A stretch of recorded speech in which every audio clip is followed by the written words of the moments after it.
예, 수업 시작하겠습니다. 오늘 그 시장 실패하고 정보경제학 뒷부분인데요. 시장 실패 부분을, 예, 중요한 부분이고 문제도 많고 이렇습니다. 자료가 나가 있고요. 그 자료하고 그 다음에 문제를 보면서 오늘 시장 실패 부분을 정리하도록 이렇게 하겠습니다. 거의 이제 마지막 파트인데, 자료의 그 294페이지.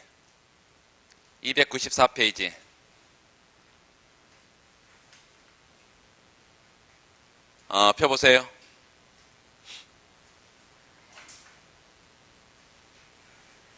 없어요? 뭐 자료 없는 사람들이 이렇게 많아. 예.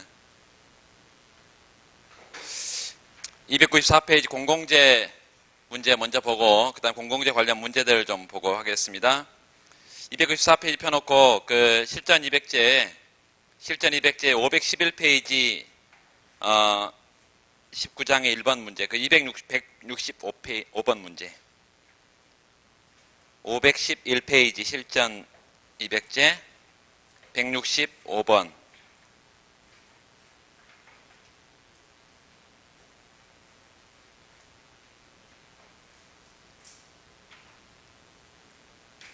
그리고 잊어버릴지 몰라서 미리 말씀드리는데, 내일은 거시경제학 실전 200제를 가지고 와야 됩니다. 그 뒤쪽에 개방 미시가 있어요. 제일 마지막 12장에. 그래서 내일은, 대신 다른 건 안 가져와도 되고, 그 실전, 그 자료하고 실전 200제 미거시를 가지고 오면 되겠습니다. 알았죠? 네. 내일 또 안 가져와서 또 멀뚱하니 앉아있지 말고.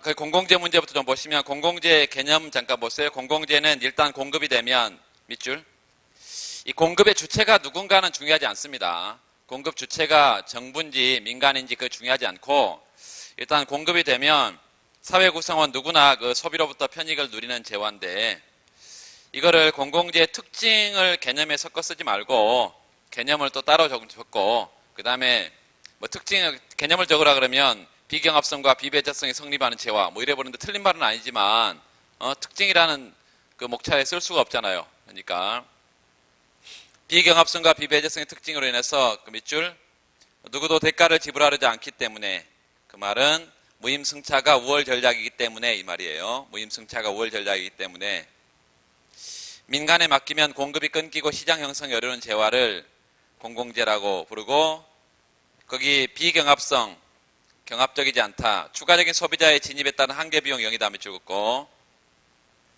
이 한계비용 0이라는 것은 가격을 설정하는 것이 써놔요. 가격 설정이 바람직하지 않고 가능하지도 않다. 가격 설정이 가능하지도 않고 바람직하지도 않아요. 한계비용이 제로이기 때문에.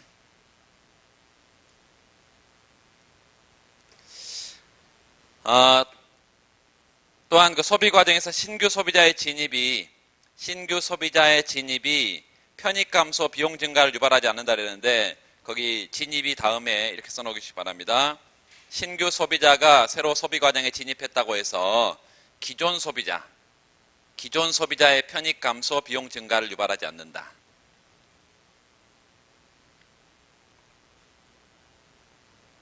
두 번째, 비배제성, 배제 불가능성은 대가를 지불하지 않은 소비자도 소비 과정에서 배제할 수 없는 성질. 이게 비배제성. 따라서 비배제성 때문에 소비 과정에 자신의 비용은 부담하지 않고 편익만 향수하려는 자가 나온다. 무임승차가 비배제성 때문에 나온다. 그렇게 좀 정리해 놓고, 공공재 분류가 나오는데요. 그 비경합성, 비배제성이 둘 다 성립하면 순수공공재죠. 순수공공재. 거기 네 번째 칸에 순수공공재. 그런데 두 번째, 경합적이지만 배제 불가능한 거, 그게 이제 비순수공공재로서 공유자원에다 별표하고, 공유자원. 경합적이지만 비배제성이다. 그래서 공동소유 목초지 이런 게 나와 있는데, 나중에 공유의 비극의 문제를 보면서 자세히 좀 보겠습니다.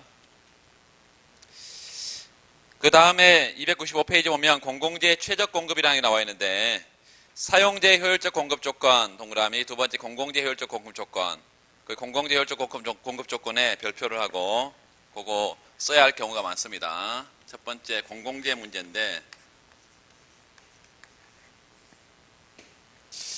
방금 공공재가 뭐냐 두 번째 공공재의 어떤 특징이 있냐 비배제성 비경합성 세 번째 공공재는 순수 공공재도 있고 비순수 공공재도 있다.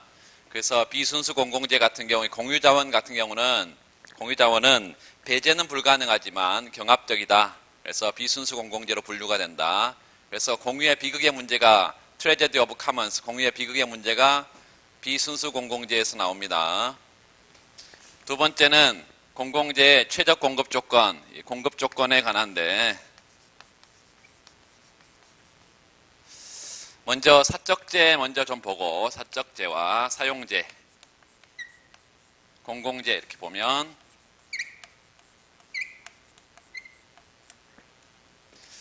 사적재는 지금까지 우리가 봤던 거예요. 지금까지 다 봤어요. 지금까지 공공재가 전혀 없었기 때문에 아무런 말이 없었지만 전부 다 사용재 사적재화에 관한 것이었고 프라이스 콘서트 평면, 에피큐 평면 디맨드 커브는 시장 수요는 마켓 디맨드 이거고 시장 공급은 이렇게 생겼다. 서플라이. 그래서 디맨드와 서플라이가 맞아떨어지면 시장의 균형인데 이 시장 균형이 균형 가격을 형성할 거고 균형 거래량을 형성할 거예요. 균형 가격 요 P 스타. 균형 거래량 Q 스타 이거 형성할 건데 중요한 것은 사적재 같은 경우는 시장에서 가격이 수요 공급에 의해서 결정이 되고 일단 이 주어진 시장 가격 하에서 주어진 시장 가격에서 소비자는 가격을 바꿀 수는 없어. 그리고 자신의 수요만 이렇게 표출을 합니다. 소비자 A의 디맨드, 소비자 B의 디맨드 두 사람이 있다고 하면 소비자 A, B는 주어진 뭐 하에서 시장 가격 하에서 자신의 수요를 표출할 뿐이야. 얼마나 소비하려는지 이만큼 QA, 소비자 A의 소비량이 되고 이만큼은 QB, 소비자 B가 소비하고자 하는 소비량이 되겠죠. 자, 그렇다면 이 사적재의 경우는 시장의 수요는 어떻게 도출하냐면 시장의 수요는 개별 수요의 수평합이다. 시그마 Q다. 시그마 Q라는 건 뭐예요? 이 시그마 Q는 QA와 QB의 합이라는 얘기예요. 소비자 A가 소비하고자 하는 소비량과 소비자 B가 소비하고자 하는 소비량을 수평으로 합한 것이 시장 수요라는 것입니다. 시장 수요. 시장 균형에서는 어떤 현상이 나타나냐면 시장 균형은 어떤 특징을 갖냐면 이 시장 균형은 이퀄리브리엄 이 상태예요. 이 상태에서는 사적재 한 단위를 생산할 때 무슨 비용하고 생산 비용이요. 마지널 코스트, 생산 비용. 이것과 여보세요. 이 소비자 A가 주어진 시장 가격에서 이 점에서 이제 시장 가격에서 이만큼 소비하려고 하는데요. 이만큼 소비하려고 하는데 왜 그만큼 소비하려고 해? 요 소비자 A가 누리는 편익이 그만큼이기 때문이죠. 응? 왜 이만큼 높이만큼 지불하려고 하냐고. 비슷한만큼. 그래서 요만큼의 편익을 누리기 때문이지. MBA. 소비자 A의 편익입니다. 소비자 B도 마찬가지예요. 이 수요옥선의 높이만큼 편익을 누리겠죠. MBB다. 소비자 B의 편익. 그래서 사적재 같은 경우는 항상 시장 균형에서는 각각의 소비자의 편익이 뭐와 같아? 비용 한 단위 만들 때, 이 재화 한 단위 만들 때 비용하고 각각의 소비자가 누리는 편익이 같습니다. 이거를 일반 균형 분석으로 XY 평면에 놓게 되면 바로 뭘로 바꿀 수 있냐면 MRS 우리가 앞에서 봤던 MRS XY, 소비자 A의 MRS하고 소비자 B의 MRS, 나중에 이제 우리가 문제를 하나 보면서 아주 간단한 문제를 보면서 볼 거예요. 이렇게 MRT 이렇게 쓸 수 있다. MRS라는 건 뭐였죠? MU Y분의 MU X라 했어. 누구의 입장에서? MU X. 누구의 입장에서요? 소비자 A의 입장에서. 그 말은 소비자 A가 Y제로 평가한 X제 한 단위 소비에 따른 효용의 증가분, X제 한 단위 증가에 따른 효용 증가분, 얼마만큼 효용이 증가해? 한 개 편익만큼. 똑같은 말이에요. 그래서 이거 똑같은 말이야. 이거 지금 부분균형 분석으로는 이렇게 쓸 수 있지만 일반 균형 분석으로는 바로 MRS로 쓸 수 있다. MRS는 뭐라고요? X제 한 단위 소비에 따른 효용의 증가분, X제 한 단위에 부여하는 가치. 누가? A가. X제 한 단위에 부여하는 가치 A가 그만큼 편익을 누리니까 같은 말이라고요. 우리 지금까지는 이걸 다 했어요. 그래서 소비자 A가 X제 한 단위 부여하는 가치하고 소비자 B가 X제 한 단위 부여하는 가치하고 요건 뭐예요? MC Y분의 MC X. 그 말은 Y제로 평가한 X제 한 단위 생산 비용, X제 한 단위 생산 비용, 한계 비용 같은 말이다. 그래서 일반 균형, 부분 균형이 같은 말이다 생각을 하고, 공공재의 경우는 프라이스 콘서트 평면에 PQ 평면에 디맨드 커브 시장 수요가 있고요. 시장 공급이 있다. 서플라이 커브. 시장 수요 공급이 맞아떨어지면 물론 시장은 균형입니다. 이렇게 균형이야. 균형. 이 균형 상태. 자, 시장 균형 보면 요 Q 스타만큼 시장의 균형 거래량이 형성이 될 텐데, 공공재는 가격이 주어져 있는 사적 재화와는 달리 공공재는 공공재 공급량이 주어져 있습니다. 공공재 공급량이 주어져 있어. 그리고 개인은 각각 뭐만 표출하냐면 수요만 표출한다는 거예요. DA, DB. 똑같은 얘기죠. 왜 소비자 A가 공공재 Q스타 수준에서 요만큼 지불하고자 해? 그만큼 편익을 누리니까. MB 소비자 A의 편익이죠. 왜 이만큼 높이로 지불하고자 해? 그만큼 편익을 누리니까. MB B죠. 그리고 시장 전체의 요만큼의 한 단위의 생산 비용이지. MC. 자, 그래서 기본적으로 똑같이 시장 수요는 공공재도 마찬가지예요. 시장 수요는 뭐가 주어져 있다? 공공재 공급량이 주어져 있기 때문에 공공재 공급량, 이거 시장 수요, 요 시장 수요는 마켓 디맨드, 요 시장 수요는 개별 수요의 수직합입니다. 수평합이 아니라 수직합이다. 이걸 보통 이제 나중에 마지널 베너핏, 요 마지널 베너핏 MB A하고 MB B 뭐 이렇게 쓰기도 하고요. 어떤 다른 책들에 보면 이걸 마지널 밸류 이렇게도 쓰기도 합니다. 마지널 밸류, MV 같은 표현이라는 걸 알아두세요. 마지널 베너핏, 한계 편익과 한계 밸류는, 한계 가치는 같은 표현이에요. 시장 균형에서는 어떤 특징을 보이냐면 요 MBA, MBB, 이거 MC 더한 게 같다. MBA, MBB, MC. 그래서 두 개별 소비자의 한계 편익을 더한 것이 시장 균형에서 MC와 일치한다는 것입니다.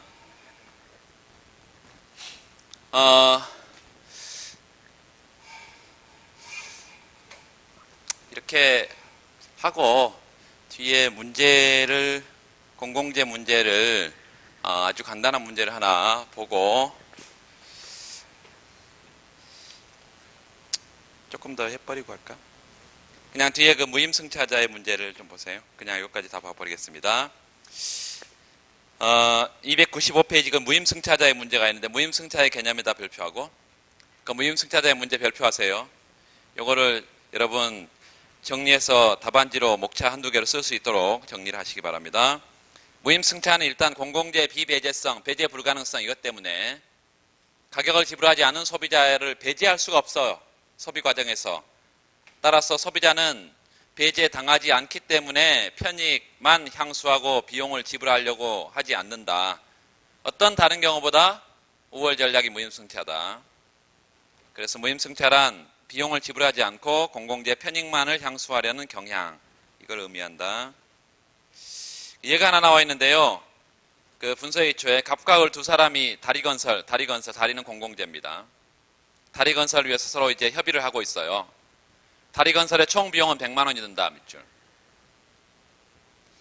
갑에게는 70만 원의 가치가 있고, 이거 토탈 베너핏 이렇게 써놔. TB 갑, 토탈 베너핏. 총 편익, 갑의 총 편익은 얼마? 70만 원. 을에게는 90만 원의 가치가 있다. 토탈 베너핏 을에게는 총 편익이 90만 원의 가치가 있다. 이게 중요합니다. 별표. 서로 자신의 진정한 선호를 표출하지 않는다. 그래서 상대방이 다리건설에 얼마의 가치를 부여하는지 알지 못한다. 자기만 알아. 나는 70만 원의 가치가 있고 너는 90만 원의 가치가 있는데 서로 자기만 알고 상대방에게 말하지 않고 있다. 난 다리가 별로 필요 없는데 뭐 이렇게 얘기한단 말이에요. 자, 두 사람이 모두 찬성한다면 그 다리 비용의 절반만큼을 비용으로 내고 다리는 건설될 것이고, 둘 다 반대한다면 어떤 공공재도 공급이 되지 않을 거라는 것인데, 이게 뭐 이상하다. 요거 신경 쓰지 말고 제가 공급 조건 했고요. 세 번째 무임승차의 문제인데, 무임승차자의 문제. 방금 같은 전제가 있었고요. 현재 뭐 일일이 쓰진 않겠습니다. 토탈 베너핏. 갑이 얼마의 편익을 누린다 그랬냐면 70의 편익을 누린다 그랬고, 토탈 베너핏. 을은 90의 편익을 누린다 그랬고, 토탈 코스트, 총 비용은 다리 건설을 총 비용은 100만 원이라 그랬어요. 그리고 만약에 한 사람만 찬성하면 한 사람이 다리 건설 비용을 전부 다 대고 공공재를 건설한다. 다른 사람은 필요 없다고 말했으니까 무임승차를 하게 되고 다리가 건설이 되면, 그래서 보수표를 작성을 해보면, 그리고 게임의 균형을 한번 찾아보면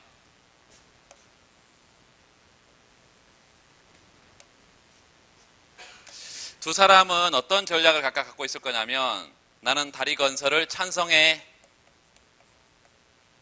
반대한다, 찬성한다, 반대한다. 각각 이런 전략을 갖고 있을 것이고, 얘가 지금 이제 갑이고 얘가 을이라 합시다. 그러면 갑은 총 편익은 70을 누리는데, 만약에 이제 각각 분담을 한다면 비용이 지금 50씩 비용을 분담한다는 얘기를 했죠. 두 사람이 둘 다 찬성할 경우에는 한 사람이 찬성하면 100을 다 부담해야 되고, 자, 그러면 순편익 형태로 우리가 보수표를 정리를 한번 해보면, 갑과 을이 둘 다 찬성하면 아까 얼마씩 낸다고? 50만 원씩 내서 다리를 건설한다. 먼저 우리 생각해 볼 것은 다리 건설은 효율적이냐 이거 판단해야 됩니다. 먼저 뭐라고? 분서일초에서 요 다리 건설, 공공재가 건설되는 게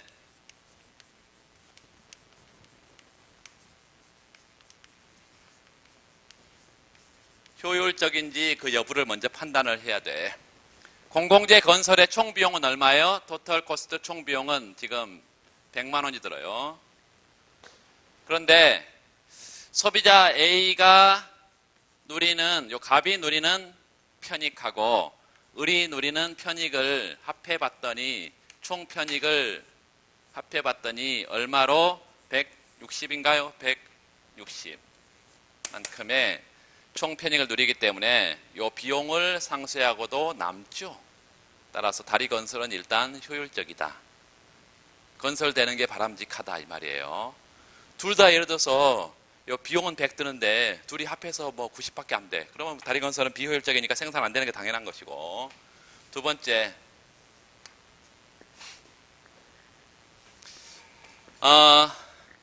갑을이 둘이 찬성하면 50-50 비용을 분담하는데 보니까 갑은 총 편익이 지금 70이니까 얼마의 순편익이요? 20만큼의 순편익을 남기죠. 을은 90의 편익을 누리는데 50만 원밖에 부담 안 하니까 40의 순편익을 남길 것이고요. 갑만 찬성하고 을은 반대했어. 갑이 혼자 다 건설해야 된다. 100만 원의 비용을 들여서.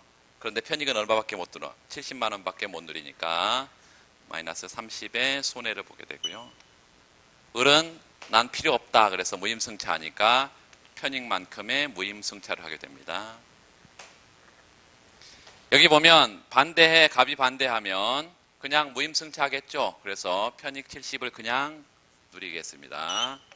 상대방이 물론 찬성해서 건설을 할 건데 100의 비용을 들여서 90밖에 못 누려 마이너스 10의 손실을 보게 될 거고, 다리가 둘 다 반대하면 물론 건설이 안 되겠죠.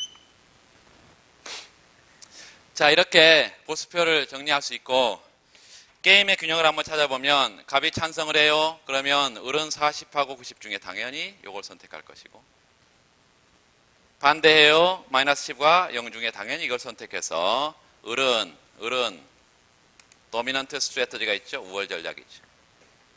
뭐가 있어? 반대. 우월 전략이 있어. 다른 어떤 경우보다 다시대 보수가 커진 우월 전략이 있어.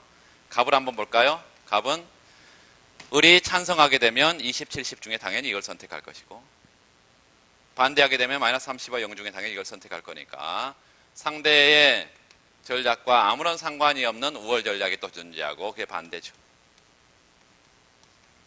따라서 내쉬 균형이면서 동시에 도미넌트 스트래터지 이퀄리브리엄, 우월 전략 균형이라는 게 존재하는데, 우월 전략 균형 뭐가 있어? 반대.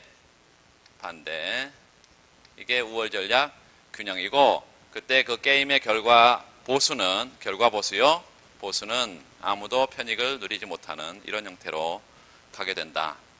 자, 그래서 항상 이 반대 게임의 균형에 요거에 어떤 특징을 갖는지 설명을 해줘야 된다 그랬죠. 이게 뭐예요? 프리즈너스 딜레마. 그래서 게임의 균형을 먼저 찾고, 두 번째는 요 게임의 균형이 갖는 특징을 프리즈너스 딜레마다.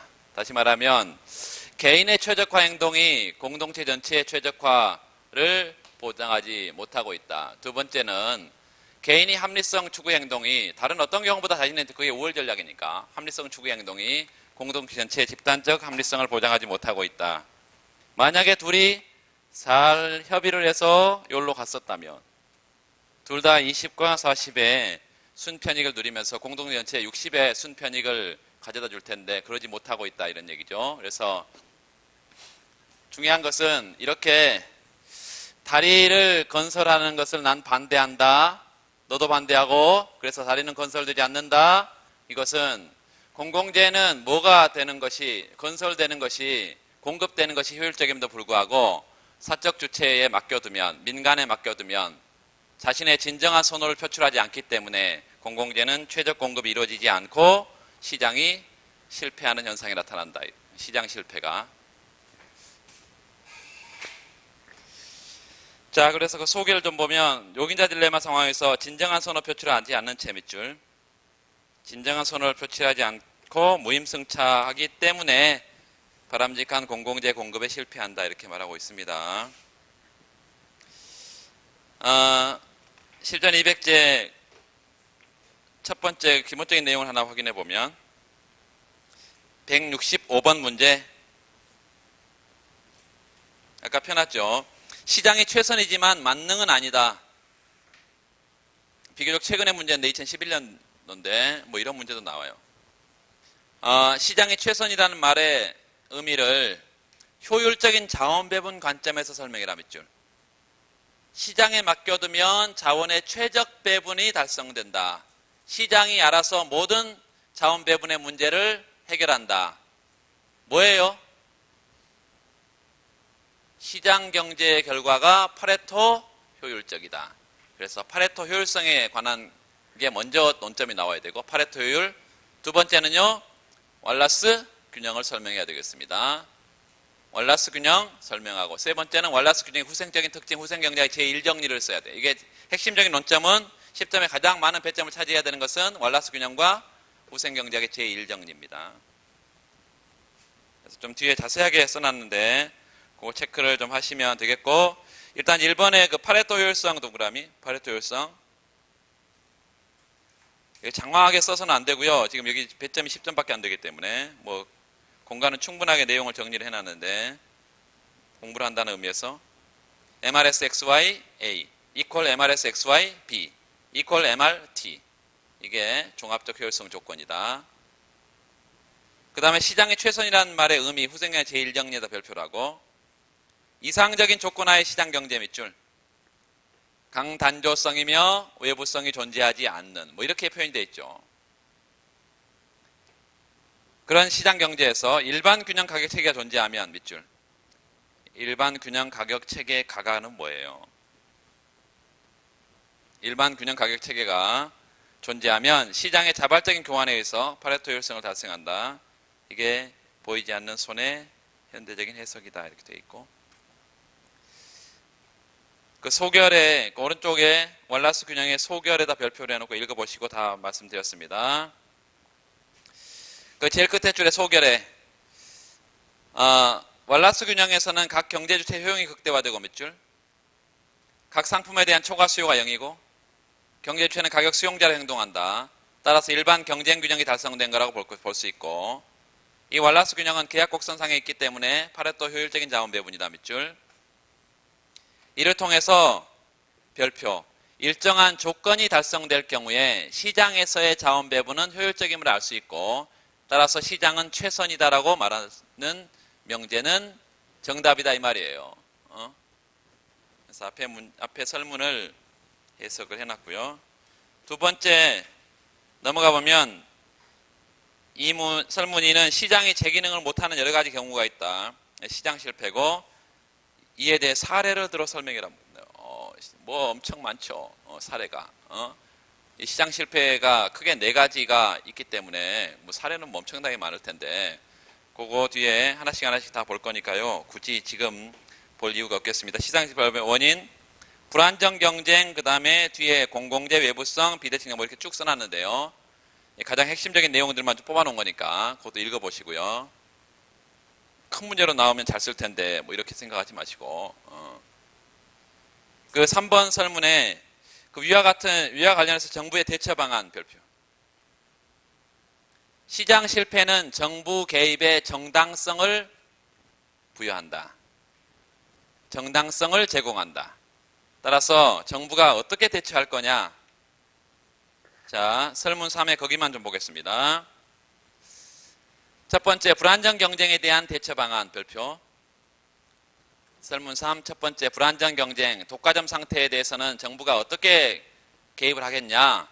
첫 번째, 자연 독점 사업을 직접 공급한다.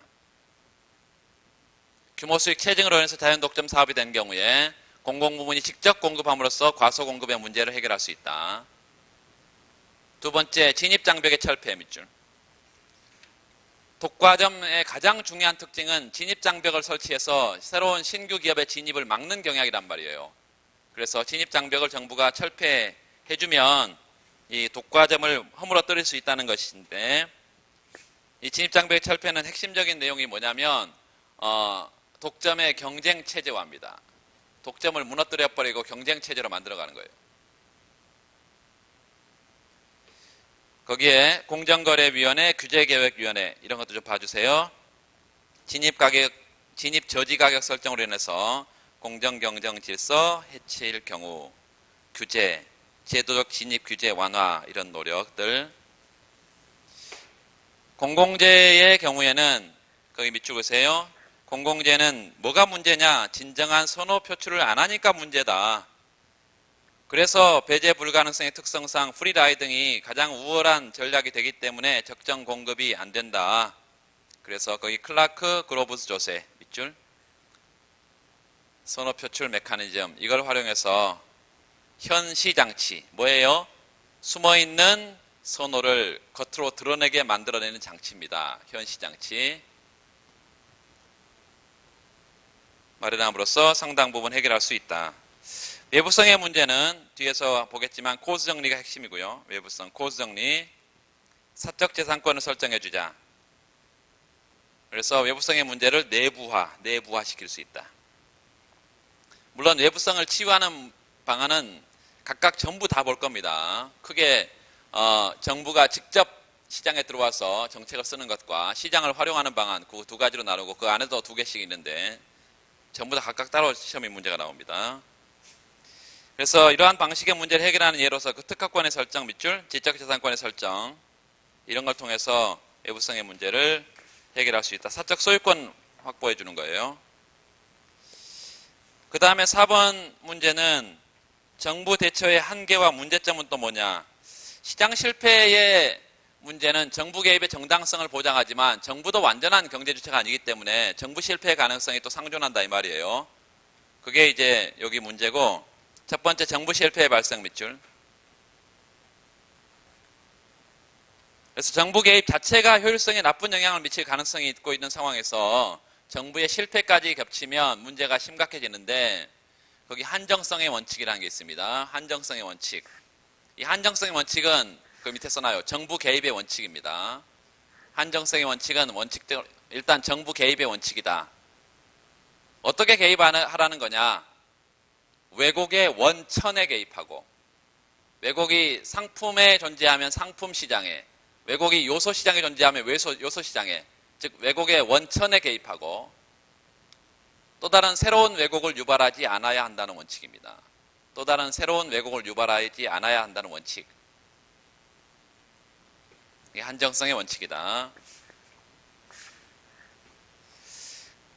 정부가 왜 실패하냐? 첫 번째, 정부도 불완전 정부하에 있는 하나의 경제 주체일 뿐이다 이 말이에요. 정보의 불완전성. 두 번째, 민간 부분의 통제 불가능성. 정부에 대해서 완벽하게 민간이 통제되냐 이 말이죠.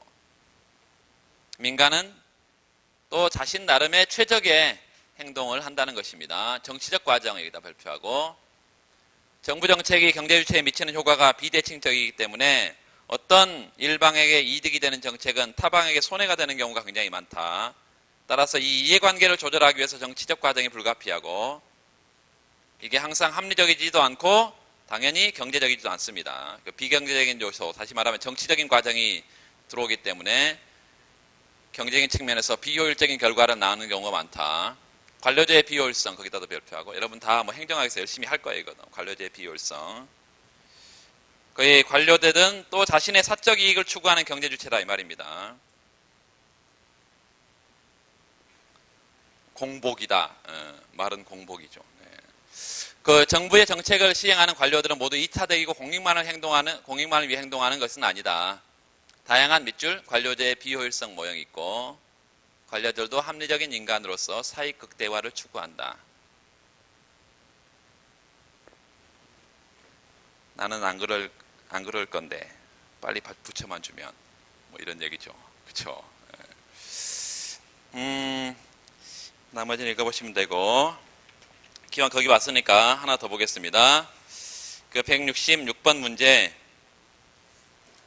그거 이렇게 문제가 나오는 게 여러분 이렇게 나오면 또 쓰기가 쉽지가 않아요. 자, 우리 사회는 빠르게 지식사회로 진행되고 있다. 지식의 중요성이 날로 증대되고 있다. 지식을 하나의 상품으로 생각할 때 일반적인 상품과 차이점에 대해서 기술해라. 그리고 10점이나 줬어. 한 페이지를 열심히 써야겠죠. 두 번째, 시장 실패의 유형에 대해서 약수라고 밑줄. 지식 생산에 있어서 시장 실패를 설명해봐라. 세 번째, 지식 생산에 있어 나타난 시장 실패를 해소하기 위한 방안 밑줄. 자, 좀 보세요. 거기에 뭐 자세하게 보진 않고 몇 군데만 체크를 좀 하면서 보겠습니다. 지식은 공공재냐 아니냐, 배제성이 있냐, 경합성이 있냐, 뭐 이런 얘기들. 거기 일반적인 상품의 특성. 첫 번째, 1번 뭐예요? 가격을 지불한 사람만이 재화를 소비할 수 있습니다. 배제적입니다. 두 번째, 어느 한 사람의 소비는 다른 사람의 소비 가능성을 감소시킵니다. 경합적이에요. 그런데 일반적인 상품과 비교한 지식의 특성 거기다 밑줄 긋고 첫 번째 소비 과정에서는 어떤 특징을 갖냐? 비경합성과 비배제성이 존재한다. 읽어보시면 되겠습니다. 일단 소비 과정에서 비경합적이고 비배제성인데 첫 번째 지식은 한 사람이 사용한다고 해서 다른 사람이 사용할 수 없나요? 그렇지 않습니다. 그래서 비경합성을 갖는다고 생각할 수 있고 두 번째 지식은 일단 그 배포가 되면 거기에 일단 배포된 지식이라면 일정 정도의 배제 불가능성을 가집니다. 다만 거기 밑줄 그으세요. 오늘날 중요시되고 있는 지적재산권 이게 확립되면서 배제 가능할 수 있는 지식이 상당 부분 늘고 있기는 합니다. 그래야 지식이 계속 창출되고 생산될 거니까. 따라서 만약 지적재산권이 확립이 미비하고 배제가 불가능하다면 지식은 일종 공공재의 성격을 갖는다 밑줄. 지식이 공공재의 성격을 갖는다. 두 번째 생산 과정의 특징. 일반적인 상품은 생산 비용이 체증한다 밑줄. 지식 개발은 초기 자본이 많이 투입돼서 일단 개발되면 지식 확산에는 그다지 많은 비용이 들지 않기 때문에 비용이 체감한다고 말할 수 있겠습니다. 나머지 읽어보시고 그 시장 실패의 유형은 볼 필요가 없겠고 516페이지 우측단에 제일 아래쪽에 보면 거기 2번 지식 생산에 있어서 시장 실패의 문제 밑줄. 우측에 지식 생산에 있어서 시장 실패 비경합성과 배제 불가능성 이 문제가 쭉 나와 있는데 아래 그래프가 하나 나와 있죠. PMC는 뭐예요? 사적 한계 비용이고 SMC는 뭐죠? 사회적 한계 비용인데 사회적 한계 비용이 더 저렴하죠. 더 낮아. 그러면 외부 효과가 긍정적인 외부 효과라는 거예요? 부정적인 외부 효과라는 거예요? 사회에 미치는 영향이 부정적이라는 거예요? 긍정적이라는 거예요? 타 경제 주체에 미치는 영향이 긍정적이 부정적이에요. 거기 긍정적 외부 효과 동그라미. 지난번에 예비 순환 때 그런 말을 했을 거예요. 외부 효과를 긍정적 외부 효과, 부정적 외부 효과로 분류하기는 한다. 그런데 사적 차원에서의 긍정 부정이지 사회적인 차원에서 긍정적 외부 효과는 전혀 존재하지 않는다. 그랬어요. 외부 효과 자체가 시장 실패이기 때문에 자원의 최적 배분에 실패하는 현상이기 때문에 사회적인 차원에서 긍정적 외부 효과는 존재하지 않는다. 그랬고 여기서 긍정적 외부 효과라는 것은 다른 경제 주체에 미치는 효과가 긍정적이다 이 말입니다. 그래서 거기 PMC와 MB가 맞아떨어지는 0점에서 실제 생산이 되겠죠. Q0. 그런데 사회적인 차원에서는 Q1 여기다 써놔. 최적 생산량. 사회적인 최적 생산량 Q1이고요. 실제 생산량은 Q0니까 과소 생산에 문제가 있죠. 긍정적인 뭐는 외부 효과는 과소 생산에 문제가 있어.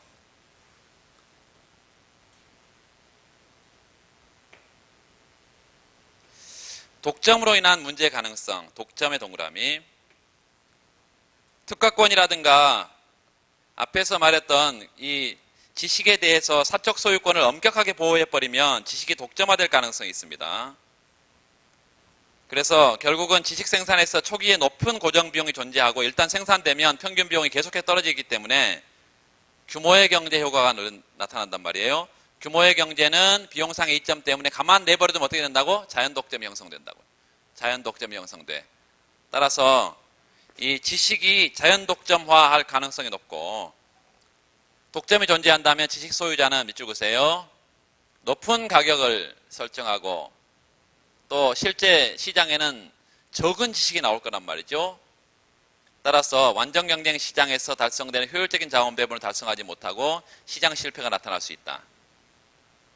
따라서 공공재의 문제라고 우리가 받고 지식 생산을 공공재의 문제라면 시장 실패가 발생하는 현상이기 때문에 정부의 개입이 필요하다 이렇게 가는 것입니다. 그 공공재로서의 특징에 기인한 문제 해결 첫 번째 거기다 별표. 공공재는 사적 시장에 맡겨두면 실패하니까 공적인 공급을 시행할 수 있다 밑줄. 정부기관 산하연구소 설립 뭐 이런 얘기가 나와 있어요. 두 번째 긍정적 외부 효과에 따른 문제 해결에 거기 밑줄 긋읍시다. 지식은 비경합성을 가지고 있고 제도적으로 보호되지 않아서 배제 불가능성을 가진다면 공공재의 성격을 지니기 때문에 과소 생산된다. 이 경우에는 그 다음 줄에 소유권을 명확하게 해주고 지적재산권을 확보해주면 되는데 특허권을 확보해준다거나 이게 현실적인 방안이다. 그러면 오른쪽 밑에 그래프를 보시면 PMC가 PMC-S 하면서 아래로 떨어졌는데 이게 뭐예요? 정부가 뭘 준 거야? 보조금을 준 것입니다. 지적재산권에 대한 보조금을 준 거야. 그러면 지식생산을 더 많이 할 거고 사적 주체가 인식하는 비용 자체가 떨어질 거예요. 보조금을 지급하게 되면. 그래서 0점에서 1점으로 가면서 Q0에서 Q1으로 화살표. 보조금을 지급하게 되면 지식생산이 훨씬 더 확산될 것이고요. 사회적 최적 산출량을 생산할 수 있다 이런 얘기입니다. 그 정도만 하고 외부성의 문제로 와서요. 다시 자료로 좀 오세요. 자료로. 저기 뒤쪽에 공공재 문제가 하나 더 있긴 하던데 나중에 그냥 보겠습니다. 외부성의 문제 296페이지 자료. 외부성이란 어떤 경제 주체 행위가 시장기구를 통하지 않고서 몇 줄. 외부성은 시장 밖의 행위라는 거예요. 시장 밖에. 그래서 다른 경제 주체의 경제 활동에 영향을 미치는 것인데 의도하지 않는 혜택이나 비용을 주면서도 이에 대해서 대가를 지불하지도 받지도 않는 현상. 이게 외부 효과다. 이 외부 효과의 핵심적인 것은 환경 문제인데요. 298페이지 가면 298페이지.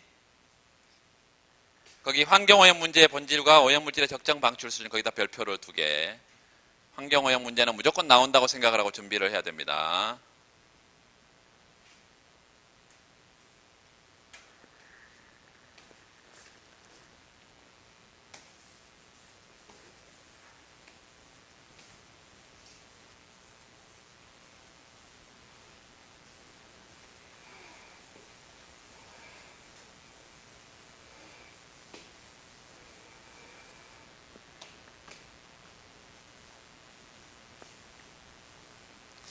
공해 문제는 여러 가지 형태로 지금 행시하고 외교원 다출제가 계속되고 있는데 공해 문제는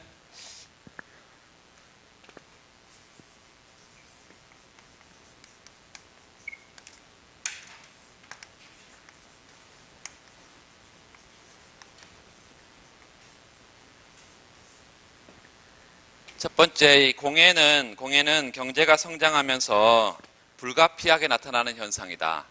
공해 환경오염을 제로로 만드는 것은 가능하다고 해도 바람직하지도 않다. 왜냐하면 공해 제거 비용이 엄청날 것이니까. 그래서 기본적으로 최적 공해 수준이라는 것이 어떤 수준이냐면 최적 공해 수준은 공해가 0이 되는 게 아니라 이 말이에요. 왜? 비용을 생각해야 되기 때문에 그렇다. 미니마이즈. 공해가 발생하면서 따라서 사회가 부담하는 비용들이 있는데요. 이 총 비용을 최소화하는 게 정부의 입장에서는 가장 바람직한 건데 공해가 발생하면 어떤 비용이 생기냐면 소셜 익스터널 코스트, 사회적 외부 비용. 이 사회가 부담하는 비용이라는 것은 뭐냐면 공해 물질이 나오면서 대기 오염, 수질 오염이 생기고 사람들의 인간의 건강상의 위해가 가해진다거나 이 오염 물질 방출을 통해서 사회가 부담해야 하는 각종 질병들이라든가 뭐 이런 것들을 사회적 외부 비용이다 이렇게 말한다. 두 번째, 공해 물질은 이제 감축하고 정화하려면 굉장히 많은 사람들 인건비도 들고 시설비도 들고 이거를 소셜 코스트 오브 어베이트먼트 SCA 사회적 감축 비용 감축 사회적 정화 감축 비용 정화 비용 이런 것들이 있다. 이 두 개의 합을 최소화하는 게 우리의 목표고 그러면 first order condition 1개 미분 조건은 목적 함수를 목적 함수를 선택 변수로 미분해 버리면 되고 극소화는 기울기가 제로 상태로 가면 될 거고 각각 미분하면 되겠습니다. 요 Q로 SEC를 미분하면 MEC가 되고요. 마지널 한계 외부 비용이 됩니다. MEC. 얘를 미분하면요. 뭐가 돼? 마지널 코스트 오브 어베이트먼트. 한계 정화 비용, 한계 감축 비용이 돼요.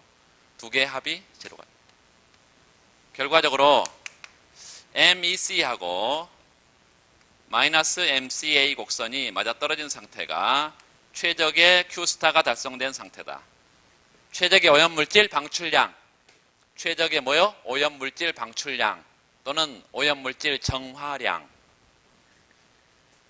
이 최적 공해 수준은 총 비용에 의해서 판단할 수도 있고 한계 비용에서 판단할 수도 있는데 한계 비용 곡선은 뒤에 또 그릴 거니까요.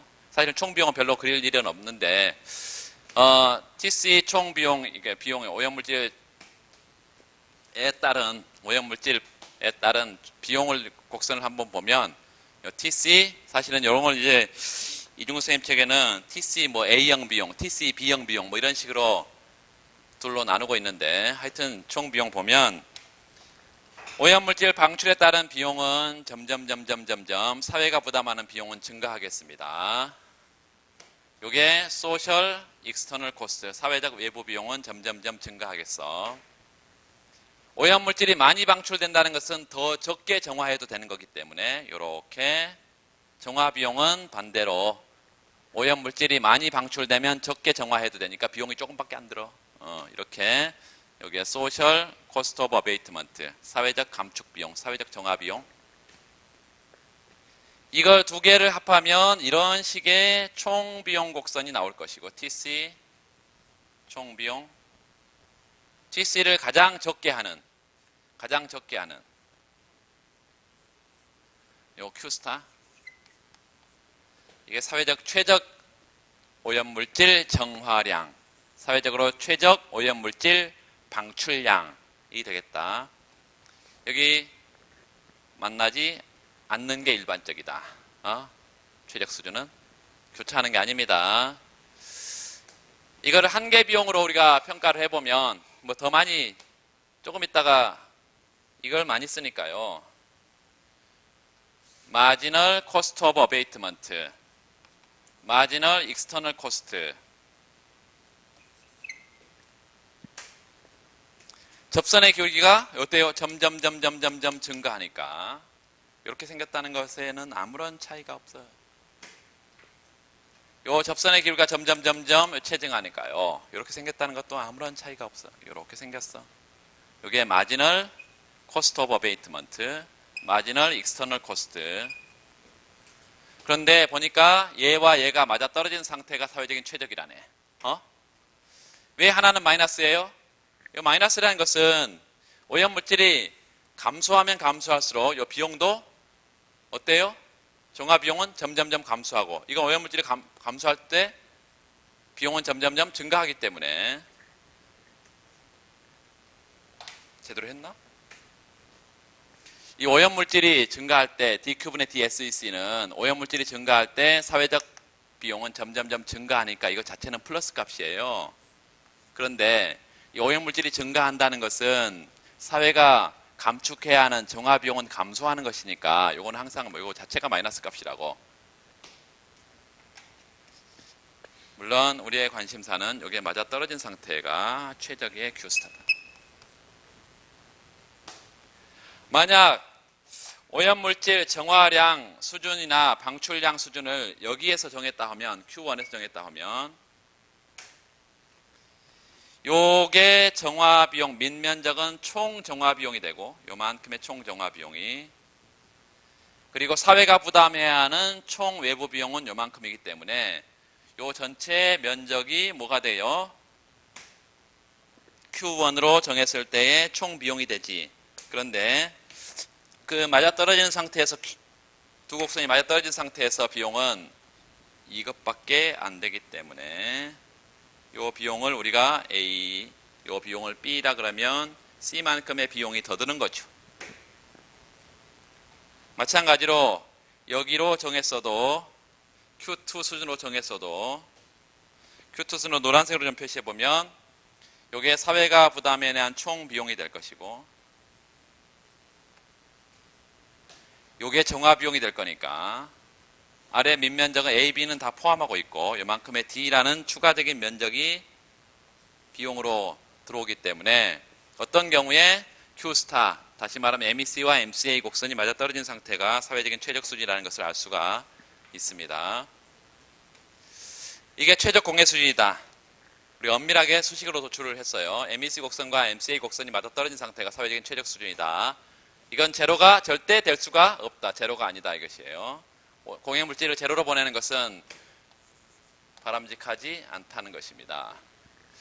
두 번째, 이 공해를 제거하기 위한 방안들, 사회적인 최적 수준의 공해 물질을 달성하는 방안들, 정부 정책들 우리가 좀 보면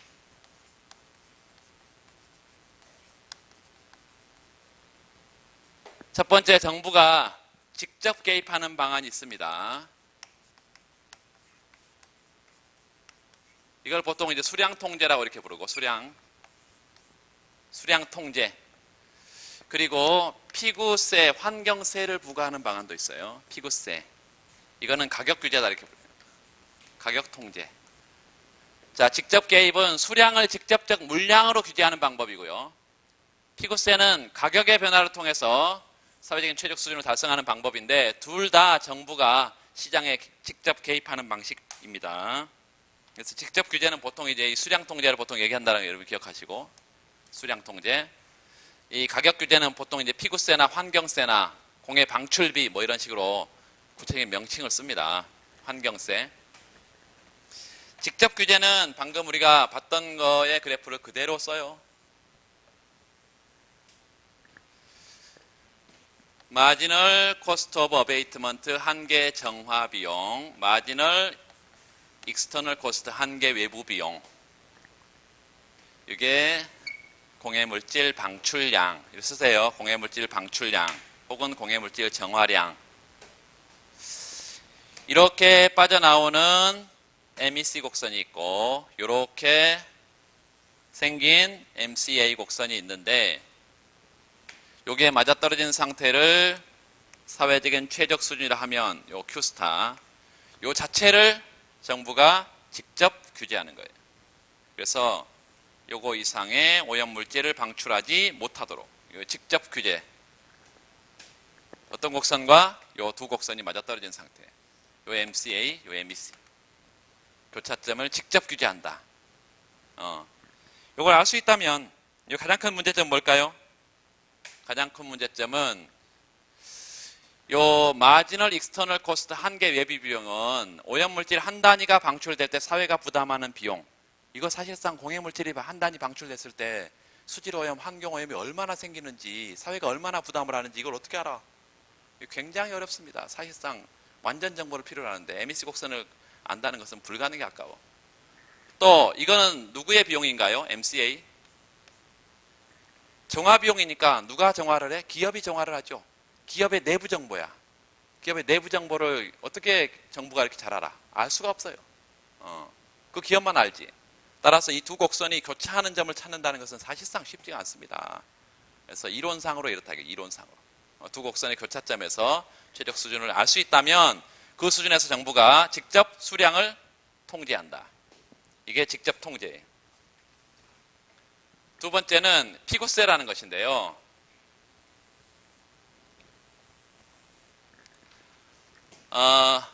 물론 산출량, 오염물질 방출량 이런 것이고 디맨드 커브가 이렇게 있습니다. 디맨드 커브가 마지널 베너핏 곡선이죠. 이 마지널, 이 수요 쪽에는 아무런 외부 경제가 없다. 다시 말하면 여기에는 이제 사적 주체가 인식하는 편익과 사회가 인식하는 편익이 같다는 얘기죠. SMB와 PMB가 같다는 거야. 공급에 이런 형태로 비용 곡선이 두 개가 있다. 그런데 어떤 게 SMC냐에 따라서 외부 불경제가 될 수도 있고 외부 경제가 될 수도 있겠죠. 사회가 부담하는 비용이 SMC, 요 PMC라 그러면 반대로 합시다. 외부 불경제로 요거를 사적 주체가 인식하는 비용이고 사회가 인식하는 비용은 훨씬 더 많이 든다. 공해 물질이 방출되면 생산 과정에서 기업이 인식하는 비용보다 사회가 인식하는 비용이 훨씬 더 많이 듭니다. 이게 생산의 외부 불경제. 이게 전형적인 공해물질 방출이기 때문에 이런 상태에서 사적 주체는 PMC와 PMB가 맞아떨어진 상태. 요 PMC와 PMC, 자신의 사적 주체가 인식하는 비용, 이것과 PMB가 맞아떨어진 상태에서 QC, QC는 뭘 의미하냐면 경쟁 시장의 의미, 그런 의미도 있고요. 정부 개입이 없는 상태. 이게 기업의 입장에서는 이윤 극대화 생산량 수준이에요. 이윤 극대화 생산량 수준. 정부 규제가 없을 때는 당연히 요 PMB와 PMC가 맞아떨어진 상태에서 생산을 할 것이다. 여기는 사회가 생각하는 최적 수준보다 훨씬 더 많은 수준입니다. 그래서 과다 생산된다.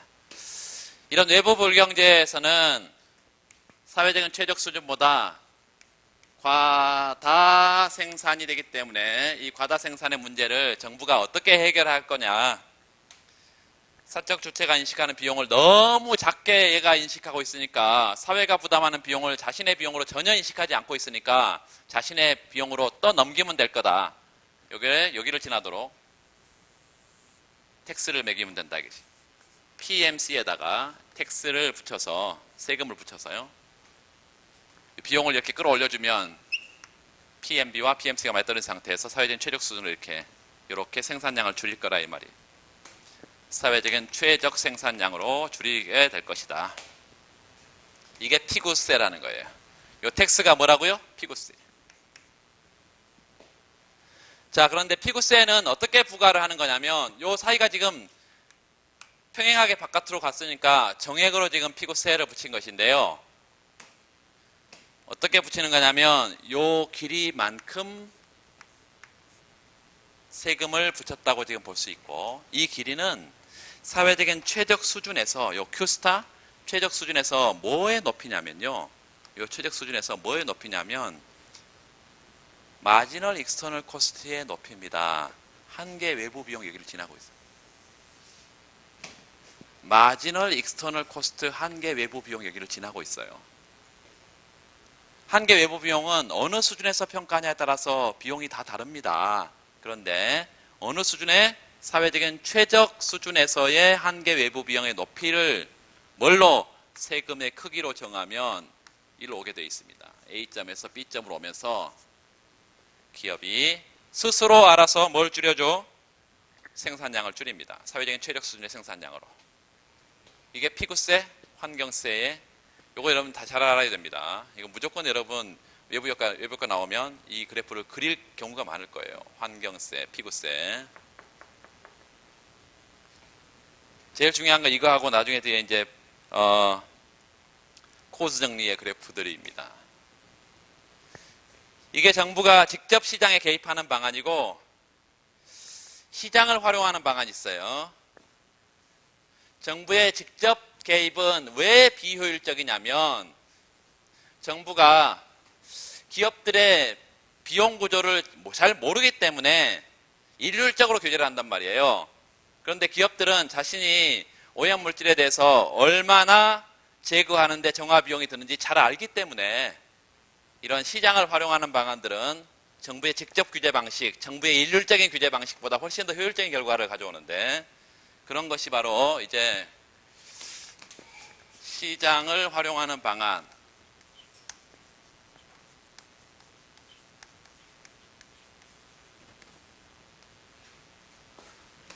첫 번째, 오염 허가권 제도, 오염 배출권 거래 제도, 오염 배출권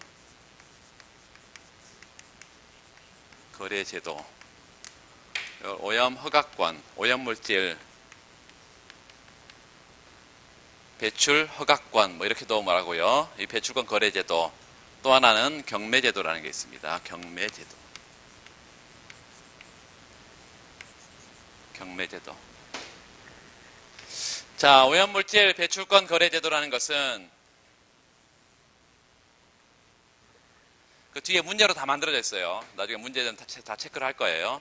문제는 뭐 체크만 하면 되겠습니다. 기본적인 골자들을 지금 여기서 설명을 제가 드릴 거고요.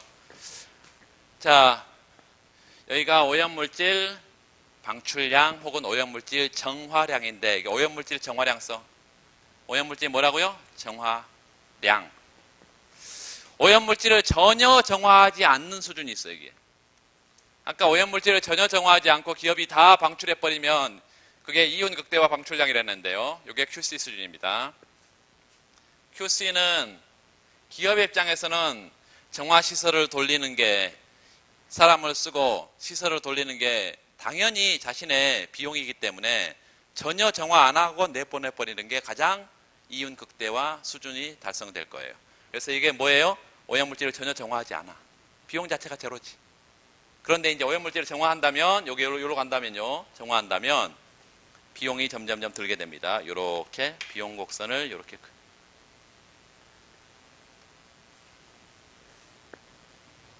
두 기업이 있는데요. 두 기업이. 기업 1과 기업 2가 있고요.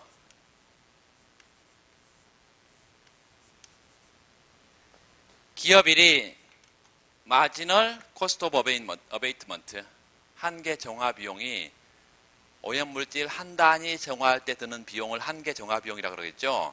오염물질 한 단위 정화할 때 드는 비용을 기업 1이 기업 2보다 더 높다라고 이렇게 가정을 하면 얘가 MCA 1이고요. 얘는 MCA 2다 이렇게 봅시다. MCA 2다.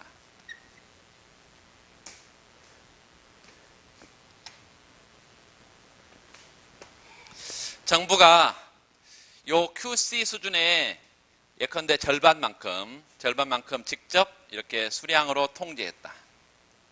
너 지금 예컨대 10,000톤씩 오염물질을 방출하고 있는데 5,000톤만 방출해. 이렇게 직접적으로 물량을 규제해버렸다. 이러면 사회적인 최적 수준이라고 정부가 판단한 거죠. 이 사회적인 최적 수준에 직접 규제를 했어. 그러면 잘 들으세요. 요만큼 규제를 하게 되면 기업 1의 입장에서는 요 삼각형의 면적에 해당하는 만큼 오염물질을 줄여야 되니까 그만큼의 총 비용이 들 거예요. 두 번째, 기업 2 같은 경우도 요 민면적에 해당하는 만큼, 요 한계 비용이니까 민면적은 총 비용이죠. 요 민면적에 해당하는 만큼 비용이 들 거야. 이게 파란색으로 표시한 게 이제 정부가 직접적으로 수량을 규제, 통제했을 때의 문제예요. 직접 규제했을 때. 비용 자체는 굳이 뭐 따져보면 A, B 이만큼이다 이 말이에요. B만큼 각각. 그런데 이거를 정부가 오염물질을 두 기업에게 절반씩 이렇게 5,000톤씩 방출할 수 있는 오염물질을 나눠주고 시장을 통해서 거래를 할 수 있도록 해주면, 시장을 통해서 거래를. 자, 봅시다. 요 높이는 기업 1의 입장에서 뭐의 높이예요? MCA 높이죠. 한계 정화 비용. MCA인데, 원인데요. 얼마만큼 정화할 때, Q 스타만큼 정화할 때 오염물질 정화 비용이죠. 그렇죠. 이 수준은 뭐예요? 기업 2의 입장에서 한계 정화 비용인데 MCA2인데요. 얼마만큼 정화할 때, 요 Q 스타 수준에서 오염물질을 정화할 때 기업 2의 한계 정화 비용일 거야. 얘는 이것밖에 비용이 안 들어. 그런데 얘는 비용이 엄청나게 드네요. 만약에 이걸 서로 거래를 할 수 있다고 하면 오염 허가권을 누가 사고 누가 팔겠어요? 내가 정화하는 데 드는 비용이 굉장히 많이 드니까 내가 오염 허가권을 사고 대신 덜 정화하려고 하겠죠. 그래서 오염 허가권을 얘는 매입할 것이고요.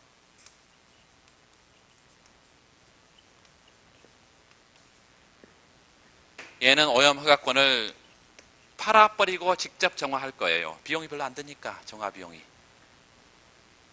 그래서 얘는 매입하면서 오염 허가권에 대해서 얼마의 가격을 지불하려고 할까요? 당연히 요 한 단위 정화할 때 이만큼 비용이 드니까 최대한 나는 이만큼 줄 수 있어 이렇게 얘기하겠죠. 그래서 매입하면서 최대 지불 의사를 제시할 거야.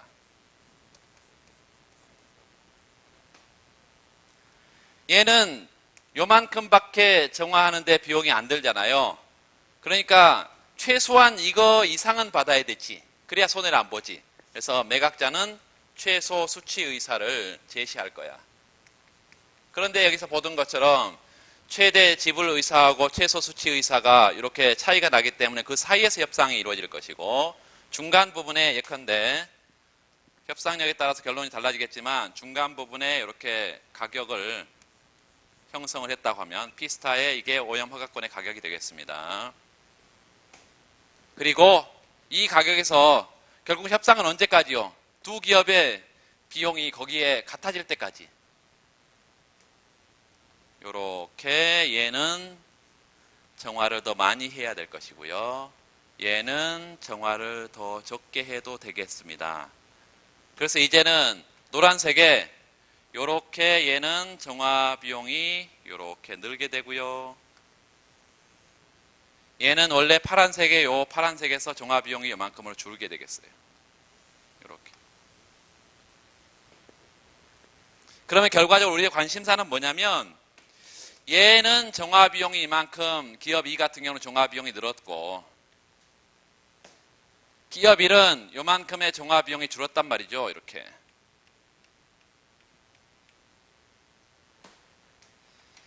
요 영역을 A 영역이라 그러고 요 영역을 B 영역이라 그러면, 이렇게 거래를 통해서 B-A만큼, B는 뭐고요? B는 뭐지? 정화비용 감소분. A는 뭐예요? 정화비용 증가분. 그래서 요 B-A는 당연히 0보다 큰 값일 것이고요. 이 사회적인 총 정화비용 절감분, 사회적 차원에서 총 정화 비용의 절감 분문이 나올 것이다. 원래는 요만큼의 비용을 들였는데 이것밖에 안 들이고, 얘는 원래 얘는 요거 비용 들였는데 요렇게 비용을 많이 들여. 따라서 비용 증가분이고 얘는 비용 감소분이어서 사회적인 차원에서는 이렇게 총 정화 비용이 절감이 된다. 뭐보다? 뭐에 비해서요? 직접 규제에 비해서. 직접 규제에 비해서. 그래서 직접 규제보다 훨씬 더 오염 배출권 거래 제도가 효율적이다, 이렇게 말할 수 있겠습니다. 실제 이제 시험에서는 이런 균형 가격을 다 찾으라고 합니다. MCA 곡선, MCB 곡선 이거 다 줘. 균형 가격을 찾아라. 균형 거래량도 찾고. 경매제도라는 것은 방금 뭐라 그랬냐면, 사회적인 최적 수준의 Q스타를 정부가 정하고 절반만큼 예컨대 정했을 때 직접 규제하거나, 두 번째는 오염 허가권을 줘서 민간이 알아서 거래하거나 이렇게 했는데, 그 오염 허가권을 정부가 직접 팔면 돈 주고 팔아, 민간에게. 그러면 그 수입은 누구에게 돌아가겠어요? 수입은 정부가 가져간다. 그래서 이 경매제도라는 것은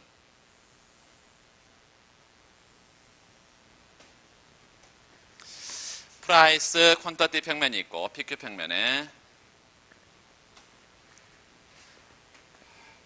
먼저 정부가 사회적인 최적 수준을 아까 Q스타라고 정했어.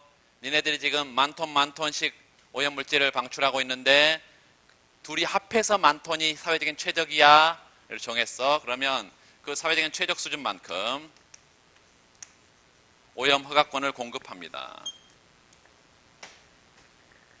그러면서 오염 허가권을 공급하면서 이제 얘네들이 어느 정도 수요를 표출할지 잘 모르기 때문에 가격을, 아주 높은 가격을 예컨대 한번 제시를 해봐.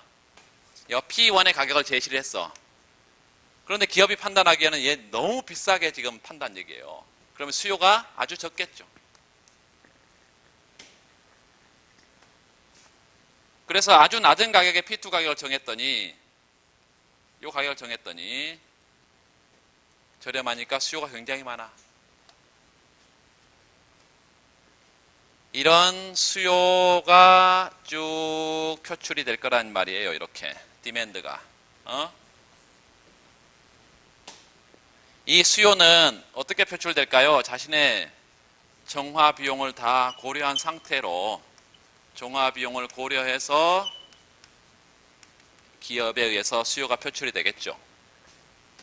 그러면 이런 수요 공급이 맞아떨어진 상태에서 Q스타를 달성되면서 사회적인 최적의 오염물질 허가권, 오염 배출권의 가격이 형성이 되겠습니다.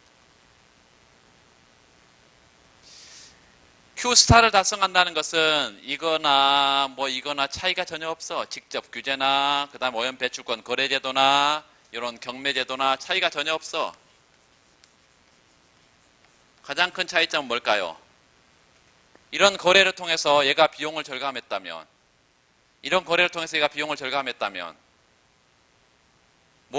이득은 누가 가져가? 요 기업 1과 기업 2가 가져갑니다.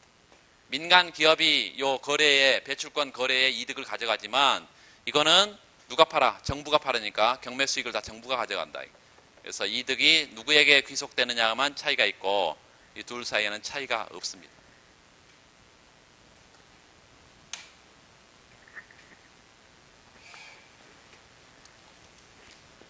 그런 것들이 지금 거기 쭉 나와 있으니까 그거 다 체크해서 여러분 보세요. 오염 부가금과 직접 통제 비교 문제도 공해 방출비 양도 가능한 공해 방출권 있고, 그 다음에 문제를 조금 체크를 좀 하고 한 10분 쉬고요.